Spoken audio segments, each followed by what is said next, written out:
वो कश्तियाँ जो कि इमदादी सामान लेकर जा रही थी अपनी हिरासत में ले लिया गया है। इसराइल बड़े अरसा से गजा के ऊपर हमले कर रहा है, तासुर देना चाहता है पूरी दुनिया को, कोई भी उसकी हदूद को क्रॉस नहीं कर सकता। हम तमाम मुसलमानों के लिए और ख़ासकर अहले गजा के लिए ये बड़ी अफसोसनाक खबर है कि वो काफ़िला, वो बैरी काफ़िला, वो बेड़े, वो कश्तियाँ जो कि इमदादी सामान लेकर जा रही थी, उन तमाम की तमाम को इसराइल की जानिब से अपनी हिरासत में ले लिया गया है। और जितना भी हमला था उनके ऊपर, चाहे वो सियासतदान थे, चाहे वो इमदादी वर्कर थे या फिर आम लोग थे, उनमें एक पाकिस्तानी साबका सेनेटर मुश्ताक अहमद खान साहब भी थे।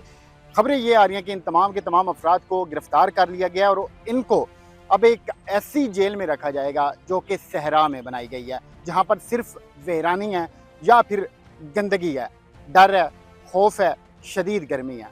अस्सलाम वालेकुम, मैं हूं ज़ुबैर अवान। नाज़रीन, एक काफ़िला जिसमें ना सिर्फ मुसलमान थे बल्कि गैर मुस्लिम भी थे, वो तमाम लोग थे जो कि दर्द रखते थे, जो कि दर्द दिल रखते थे और जिनकी ये ख्वाहिश थी कि वो गज़ा के भूख से बिलखते बच्चों तक, ख़वातीन तक, मर्दों तक इमदादी सामान पहुँचाएँ, उन तक राशन पहुँचाएँ, उन तक खाने पीने की अशिया पहुँचाएँ।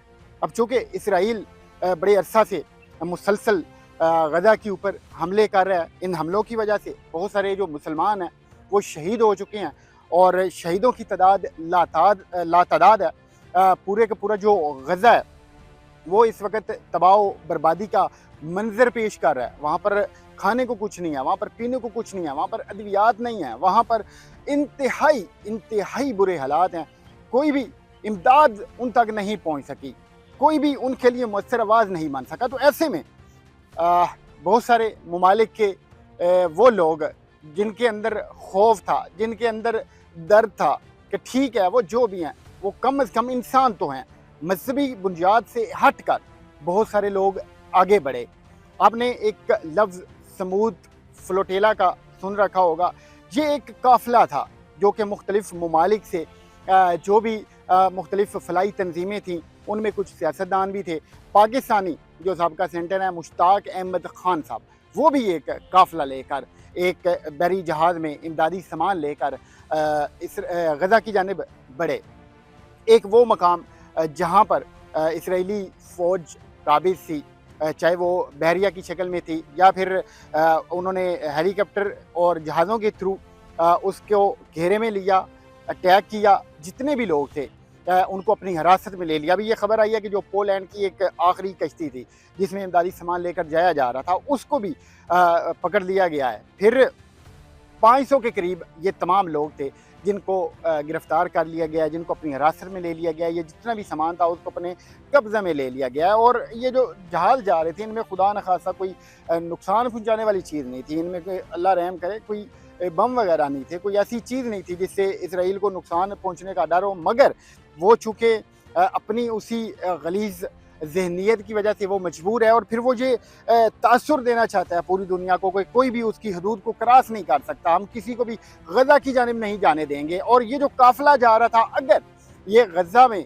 पहुँचने तक कामयाब हो जाता तो फिर और भी जो ममालिक थे उन्होंने जाना था गज़ा में, गज़ा के लिए सामान लेकर जाना था, इमदादी सामान, अद्वियात लेकर, राशन लेकर, खाने पीने का सामान लेकर। मगर इन्होंने इन लोगों को गिरफ़्तार कर लिया और अब गिरफ़्तार करने के बाद इनकी सहरा के अंदर एक इन्होंने स्पेशल जेल बनाई हुई है। सहरा में आप खुद अंदाज़ा लगा सकते हैं कि किस कदर गर्मी होती है। अब वो वीरान जेल है दूर दराज के इलाका में, और जब तक इन लोगों को डिपोर्ट नहीं कर लिया जाता, इन्हें उसी जेल में खबरें ये आ रही हैं कि रखा जाएगा। और ये सारी की सारी इसमें जो कस्टडी होगी वो इसराइल की होगी। और अभी ये नहीं कहा जा सकता कि कब इन लोगों को डिपोर्ट किया जाएगा, इनको रिलीज़ किया जाएगा या फिर इनको छोड़ा जाएगा। अब इस वक्त ये जो मुख्तलिफ़ ममालिक की एम्बेसी हैं, अब ये उनकी ज़िम्मेदारी बनती है कि वो इसराइली जो गवर्नमेंट है या फिर उनके जो नुमाइंदगान हैं उनके साथ रब्ता करें। अभी क्योंकि किसी किस्म की जो कन्फर्म खबरें हैं वो नहीं सामने आ रही, ये वो चीज़ें हैं या फिर अभी तक फ़िलहाल वो सामने आ रही हैं जो कि सोशल मीडिया के ऊपर वहाँ से वायरल की गई थी। मगर चूँकि उन लोगों ने ये जो टेक्नोलॉजी है इसके थ्रू जो मोबाइल थे, जो सिग्नल थे, जो भी ये चीज़ें थी, उन सारी की सारी वो ब्लॉक कर दिया। आपने पिछले दिन देखा होगा कि मुश्ताक अहमद साहब ने अपना जो मोबाइल है वो दरिया में फेंक दिया था और उन्होंने समंदर में फेंक दिया था और उन्होंने दिखाया था कि ये देखें इसको भी ब्लॉक कर दिया गया है। تو پہلے جو بھی چیزیں آ رہی تھیں وہ آپ لوگوں کے سامنے رکھی تھی. ابھی فی الحال اس حوالہ سے کسی قسم کی حتمی خبر اسی وقت آئے گی جو اب ہماری یا پھر کسی اور ملک کی گورنمنٹ کا رابطہ ان لوگوں اسرائیلی جو نمائندگان ہیں ان سے ہو پائے گا اور پھر وہ بتائیں گے. جو ابھی پہلے ایک بیان آیا ہے اس میں اسرائیل کی جانب سے یہ کہا گیا ہے جی تمام یہ جو قیدی ہیں یہ محفوظ ہیں, ان کو کسی قسم کی تکلیف نہیں پہنچے گی, نقصان نہیں پہنچے گا, مگر آپ لوگ سمجھ سکتے ہیں کہ ان کی ذہنیت کتنی گندی ہے اور وہ کسی بھی حد تک جا سکتے ہیں. تو اہل غزہ کو ہم لوگوں نے بچانا ہے, ان کی زندگیوں کو ہم نے بچانا ہے. وہ ہمارے مسلمان بھائی ہیں, ہم سب نے ان کا مل کر ساتھ دینا ہے, ہم سب نے اپنا فرض ادا کرنا ہے.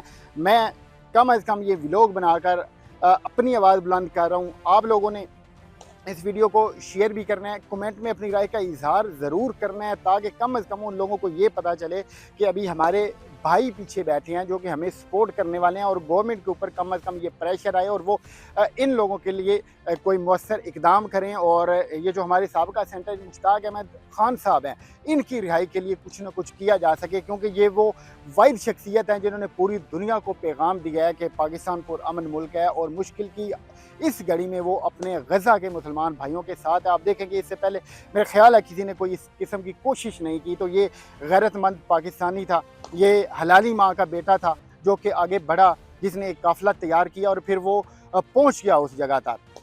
اگر یہ حد بندی نہ ہوتی, اگر ان کے اوپر اسرائیل کی جانب سے اٹیک نہ ہوتا, ان کو اپنی حراست میں نہ لیا جاتا, تو اب تک انہوں نے غزہ میں پہنچ چکا ہونا تھا. اور جو ہمارے مسلمان بھائی ہیں اس وقت ان تک جو بھی ادویات تھیں, جو راشن تھا, وہ سارے کا سارا پہنچ چکا ہونا تھا.